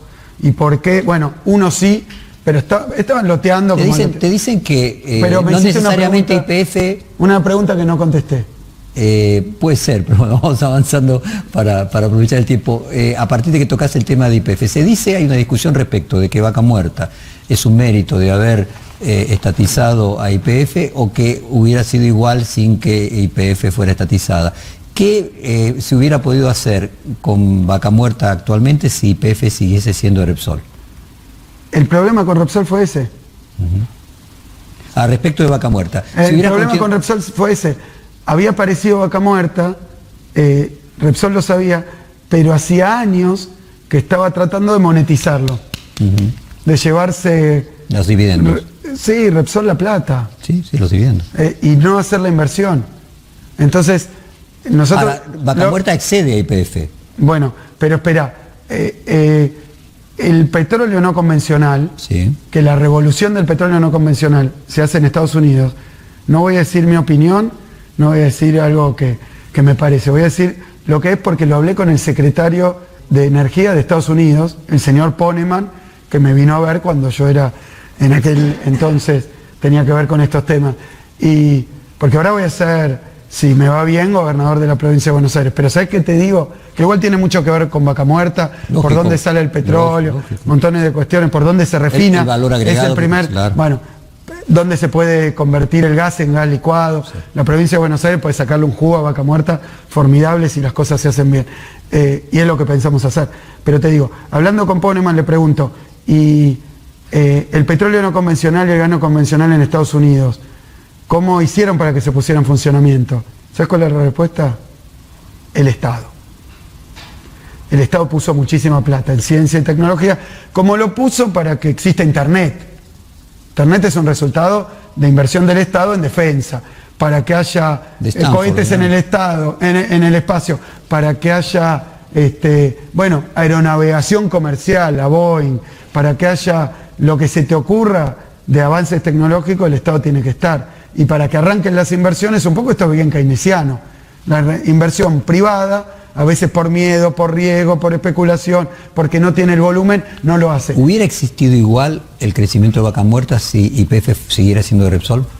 De ninguna manera. De ninguna manera. O sea, lo hablamos con Brufau, le preguntamos, a ver, ¿tienen todo eso? ¿Van a invertir? No, estamos viendo cómo podemos hacer, ¿para qué? Y para venderle la tierra.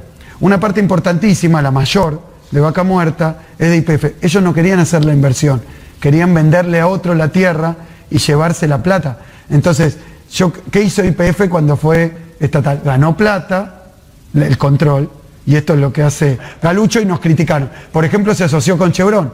Ahora está asociado con muchísimos, siguiendo el modelo que se hizo con Chevron, y ahí es donde se... Sí, en lugar de vender, coparticipar de la ganancia que produce. Mixto. ¿Ahora qué porcentaje del total de Vaca Muerta es YPF? Bueno, no sé hoy, pero era la mayor participación en Vaca Muerta. Axel Kicillof descree de los consultores políticos, lo mismo que Alberto Fernández.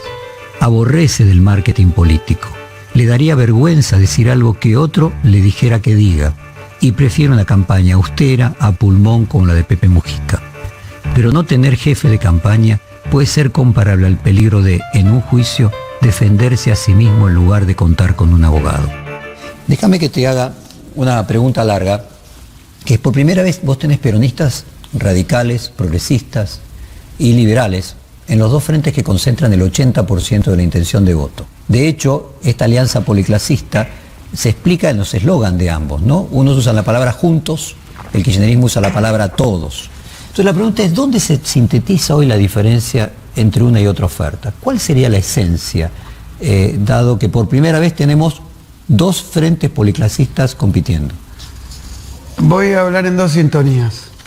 Una de cosas, de hechos, de situaciones, y otra de valores. No voy a hablar de ideología.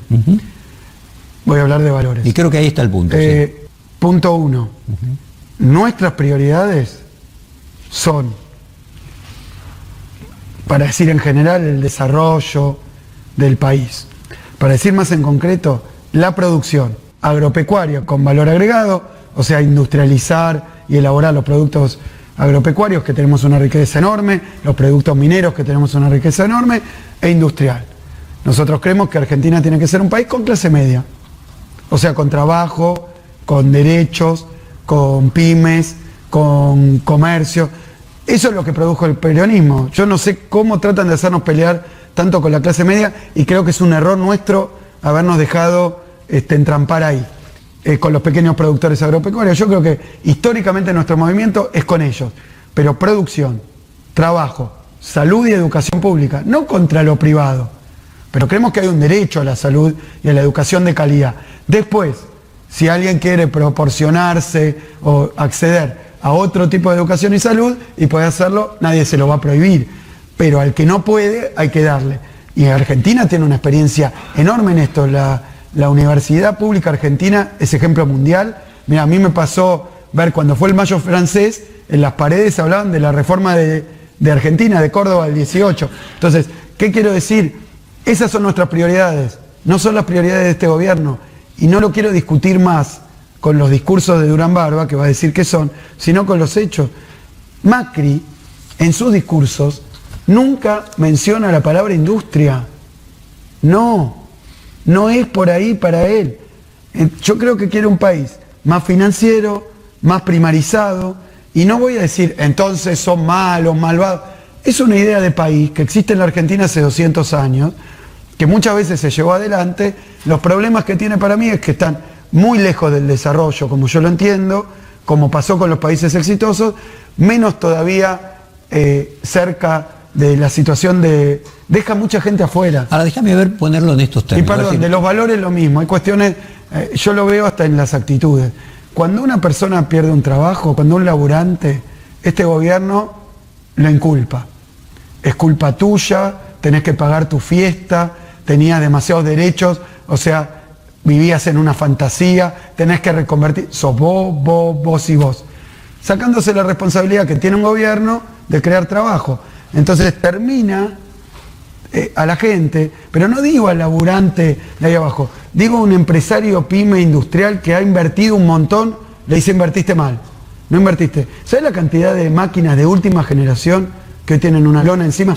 Es para llorar. A ver si lo puedo sintetizar. Perdón, a este gobierno, ¿vos te parece que le importa? Si le importara, tiene los instrumentos. Vidal, la gobernadora, tiene el Banco Provincia para darle un crédito, tiene la Secretaría de Producción, estuvo casi 2 años sin ministro de Producción para darle una ayuda, tiene el Estado para darle una mano. Nada, que cierre, que se joda. Para explicarlo en valores, a ver si yo lo puedo sintetizar de esta manera y vos coincidís. Cambiemos sería la meritocracia, el emprendedorismo, lo que vos definiste como sálvese quien pueda. El propio Alberto Fernández denuncia en sus avisos, te piden que te esfuerces, que aguantes, mientras que el kirchnerismo sería permisivo. ¿Podría plantearse la vieja división entre los apolíneos y los dionisíacos? La idea de Apolo, la pureza, la perfección, el esfuerzo, y Dionisio, la idea de la hormiga. Exactamente, y la idea de la sensualidad desatada de Baco, de la fiesta del vino. O sea, finalmente hay una discusión entre Kant, Nietzsche, el deber y el placer, o entre lo epicúreo del hedonismo y los estoicos. ¿Esa sería la división de valores que se está discutiendo? Dame 6 horas más. Sí. No, pero te voy a decir muy en concreto. No solo hay que ser, sino también parecer. En este caso no solo hay que parecer, sino también ser. A ver, nos dicen que hay que hacer un sacrificio, un sector político, social de la Argentina, que tiene la guita en paraísos fiscales, tiene 15 propiedades en todo lado del mundo, viven la vida loca, no digo que no laburen, y le están diciendo que el sacrificio lo tiene que hacer el que comía 4 platos de comida y ahora le quedan 3. La pyme, todos dicen el empresario pyme, yo déjame decir, el laburante pyme, un empresario pyme, es un laburante, ese tiene que hacer el sacrificio, ese tiene que pagar la fiesta de quién. Si Macri tiene miles de millones de dólares y ese no llega a fin de mes. Entonces yo creo que hay como una especie de responsabilización, de responsabilidad mal puesta. El laburante argentino, el empresario argentino, no hay que hablarle de esfuerzo. Es un tipo recontra esforzado. No son vagos. No sé dónde ven los vagos. No, los argentinos no son vagos, son laburantes. Todos dicen, bueno, quiero decir un prejuicio, los caribeños, no sé qué, te hablan de esas cosas. Nadie podría decirte que un argentino no es esforzado. Muchos dicen pícaro. Tiene atributos malos, pero estos los tiene mi hijo el doctor, digamos, las imágenes de cómo se levantó el país, el inmigrante que vino con una mano atrás y una adelante y se fue a laburar la tierra y hoy es un productor que tiene 100, 150 hectáreas en la provincia de Buenos Aires y sigue ayudando ahí y no quiere entregárselo a un pool de siembra para que le hagan un negocio financiero de la soja a gran escala. Entonces yo creo que han agarrado valores que son de los argentinos, se los tiran en cara como si no los tuvieran y además tratan de equivocarse. Yo creo que en la época pasada a la gente le iba bien y no por eso se esforzaba menos. Se levantaba a las 6 de la mañana para ir a laburar, hacía horas extra y volvía a la casa y se podía dar un gusto. El pyme podía tener a sus hijos estudiando, podía ver si le podía comprar algo más. Hacía su esfuerzo y no lo dejó de hacer aún yéndole bien. No es que se retiró a las Bahamas, ni se compró el avión privado, ni puso la guita afuera. Le invirtió acá. La mayor parte de la inversión es de pequeñas empresas, no de grandes, en la Argentina, el 65%. Entonces te están diciendo que el pyme era el vago. Ahora lo están fundiendo porque no le dan crédito. O sea, es como decirle, bueno, usted está tomando agua, sí, tomo agua. ¿Cómo hace? Camino 50 cuadras, voy al río, agarro el agua, agarro el vasito, vuelvo acá, lo tomo yo y se lo doy a mi familia.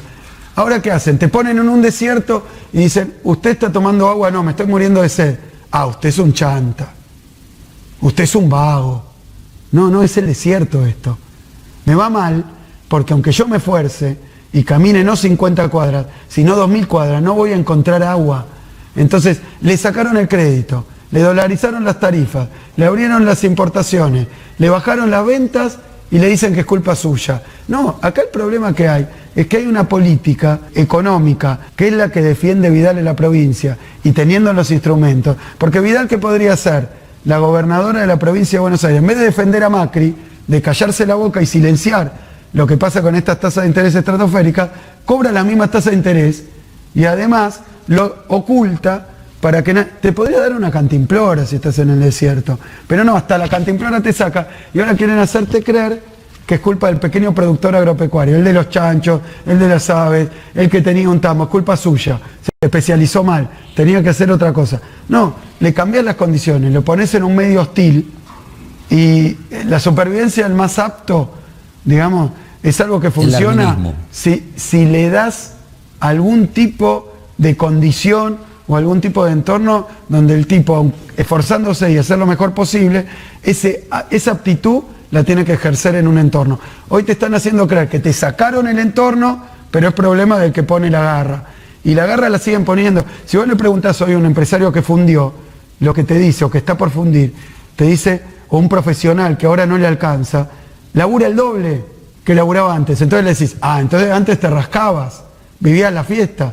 No, laburaba un montón. Y con la que laburabas, ¿qué hacía? Si tenía un negocio de ropa, habría otro más. Entonces me la pasaba volando de un negocio a otro, porque es su propio contador muchas veces, su propio ingeniero, su propio diseñador, su propio arquitecto, su propio laborante y atiende el mostrador. Ahora, ¿qué pasó? Tuve que echar al que había contratado, que es amigo mío de toda la vida. Están cerrando empresas.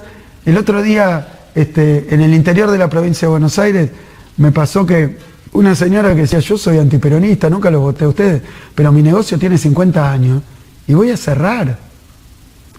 Y le digo, ¿y por qué? No vendo, no hay crédito, me pago más de tarifa de luz que de alquiler y tengo las heladeras apagadas lo más que puedo, que no se enteren los clientes, pero no sobrevivo.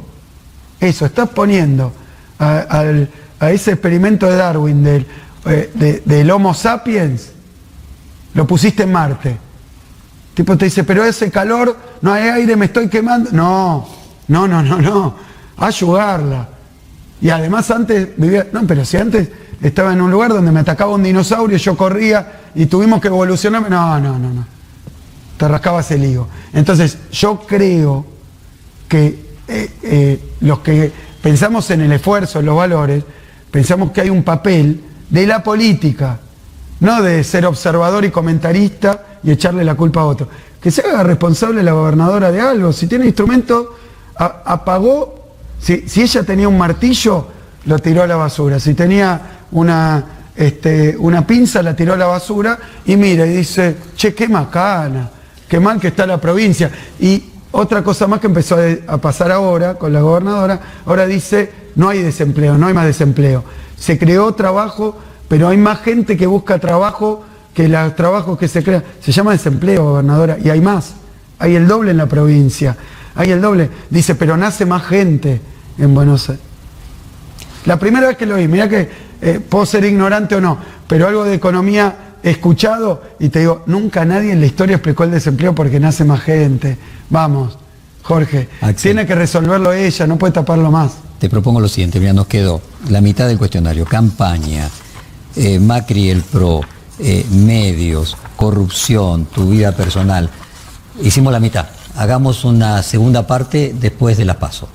Bueno, excelente. Mira, Jorge, lo único que yo quiero decir, que me encantó la entrevista, me parece que es una forma de preguntar que está buena. Yo, cuando era ministro y a veces ahora, te encontrás con periodistas que tienen una concepción y lo que quieren es imponerte a vos la concepción. Y yo no le puedo enseñar a nadie a ser periodista porque no sé, pero la verdad que si me haces una pregunta, sea difícil o fácil y me dejás contestar, tendré mi respuesta. A vos te gustará o no, al público le gustará o no, pero esa es la respuesta. Me parece que tratar de sacarle una respuesta o un título es un mal camino. Y en segundo lugar, yo te decía, me encantaría hacerlo, porque creo que hoy, y vos lo debes ver, en todos los niveles, la gente está angustiada, la está pasando mal, no vive con tranquilidad, perdió la tranquilidad, el orden de su vida, lo que pensaba que era seguro, hoy es inseguro. La cuenta de luz, llegar a fin de mes, el chaguito del supermercado, cosas básicas, tener una casa que no te echen porque podés pagar el alquiler, tener un laburo, que no te cierren tu empresa donde trabajás o que no te echen a vos porque están... Todo el mundo está viviendo en un terremoto y me parece que tenemos que ayudar a que pase el temblor, digamos, como diría Cerati. Y ahí es donde yo creo que hay que ayudar desde la política. Hay instrumentos, lo podemos hacer, no es culpa tuya. El Estado tiene que hacer lo que tiene que hacer el Estado, no cualquier cosa, no tiene que sacarte tu casa. Es una ridiculez, eso no existe más. No tiene que sacarte tu empresa. ¿Qué vamos? Desde el Estado, que nos costaba, cuando yo era ministro, nos costaba administrar el Procrear, conseguimos dar 200 créditos, anduvo bien pero con muchísimas dificultades. ¿Qué vamos a manejar? 100.000 pymes. ¿Desde dónde? La tiene que manejar el empresario, para eso está. Pero también, digamos, al César lo que es del César. El Estado se tiene que ocupar de que el crédito sea accesible y que lo reciba especialmente el que más dificultad tiene, o sea, segmentarlo, y en eso tenemos que hacer una autocrítica, segmentarlo más.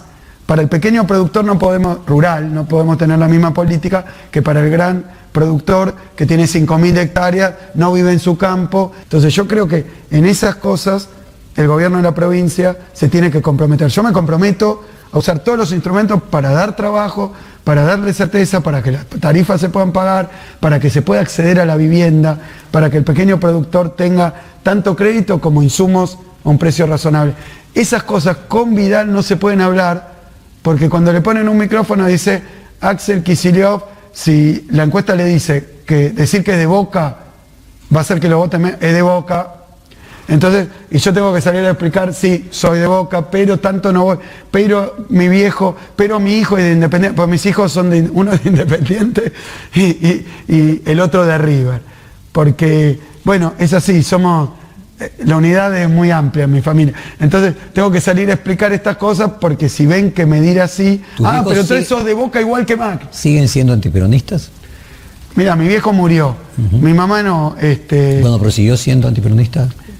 Mira, el otro día lo discutí con mi mamá, que me dice que no, que nunca fue antiperonista, ahora es afiliada al peronismo, pero acá en la capital, y bueno, si ni mi mamá me acompaña, y como pero nosotros tuvimos... Que tu viejo no, que era una percepción que vos tenías. Sí, pero mi viejo era recontra buen tipo, todo el mundo lo valoraba por eso, con nosotros, viste, a mí me enseñó cosas que tienen que ver con lo que hago políticamente.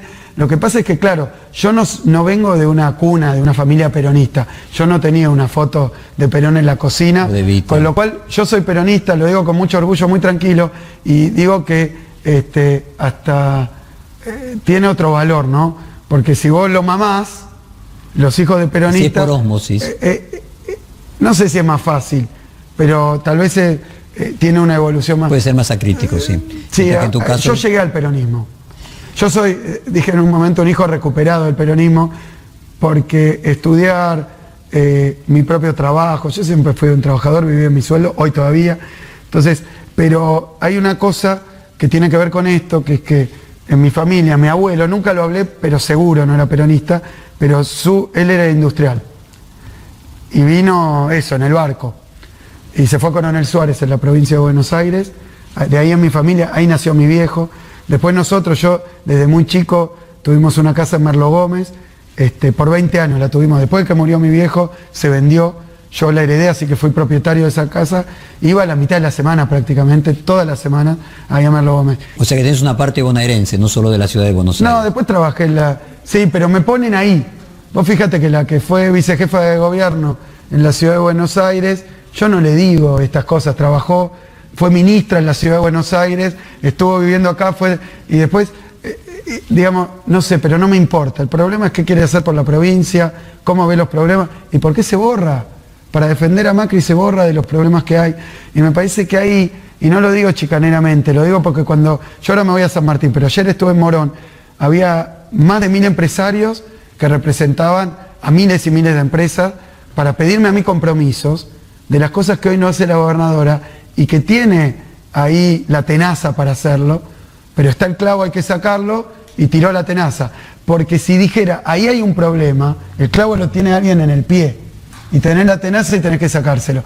Pero si reconoce que se le clavó un clavo en el pie, tiene que denunciar la política de Macri, y no está dispuesta, no lo puede hacer, porque ahí está su jefe, o no sé qué relación tiene, lo debería, nadie le pregunta cuál es la relación con Macri, por qué lo defiende tanto, por qué le junta los votos. Tiene una lógica que es, si las encuestas mostrarían de que ella está arriba tuyo aproximadamente 6%, pero que Alberto Fernández está arriba de Macri 10%, como 16% de corte de boleta es imposible, la necesidad que ella tiene para ganar en la provincia es que Macri mejore. Yo he visto encuestas donde me dan a mí arriba de Vidal, vos también la viste, ¿no? Sí. Hay encuestas que me dan a mí arriba de Vidal, solo, sin boleta. Otras que me dan empate, otras abajo de Vidal 6 puntos, digamos, hay varias.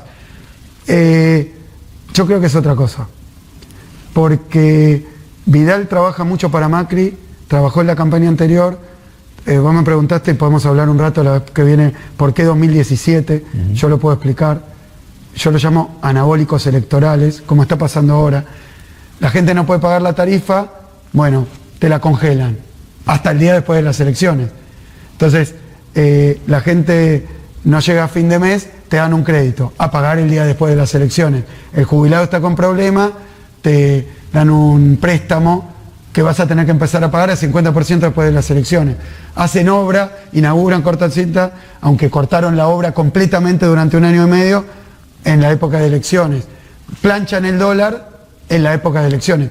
Todo esto mismo lo hicieron en el 17. En general lo hacen todos los gobiernos en año de elecciones. No estoy diciendo eso, pero en el 17 te decían, ya está, lo peor ya pasó, la luz al final del túnel, ahora vamos a crecer. De nuevo otra estafa electoral. Dijo, este es el primer mes de crecimiento de los próximos 20 años. Vamos a romper la maldición de los años pares que cae la economía. Mentira, el 18 fue una catástrofe. ¿Por qué? Porque sobre los problemas del 16 acumularon a crédito, endeudaron a todo el mundo. Hoy salió un dato preocupante. Hay el peor índice de morosidad en los bancos de 13 años. Hay la peor inflación de 27 años. Llegamos a pobreza. ¿Vos viste los datos de la UCA? La UCA dice que había en el año 2003 25 millones de pobres. 2003. En el año 2015 12 millones de pobres. Menos de la mitad. Ahora 16 millones de pobres. 4 millones de pobres nuevos. Yo no digo que como Macri, Durán Barba le puso ahí en el teleprompter ese, decir que vas a terminar con la pobreza, después dijo no quise decir eso, pero lo votaron para eso. Está bien, no lo podés solucionar todo, correcto, no lo empeores, no podés crear un montón de trabajo de calidad, bueno, no generes más trabajo en negro y desempleo, no podés poner la ciencia y tecnología, que dijiste que iba a estar 6% del presupuesto y vas a hacerla crecer, no podés hacerlo, bueno, no lo empeores, porque el programa económico de Macri y de la gobernadora empeora todas esas cosas que había prometido. Y en el 17, cuando prometió de nuevo, que ya está, se acabó, a base de crédito, a base de engaños, a base de anabólicos, cuando terminó la elección, te llegó el mazazo y ahí fue donde apareció el doble engaño, 15 y 17.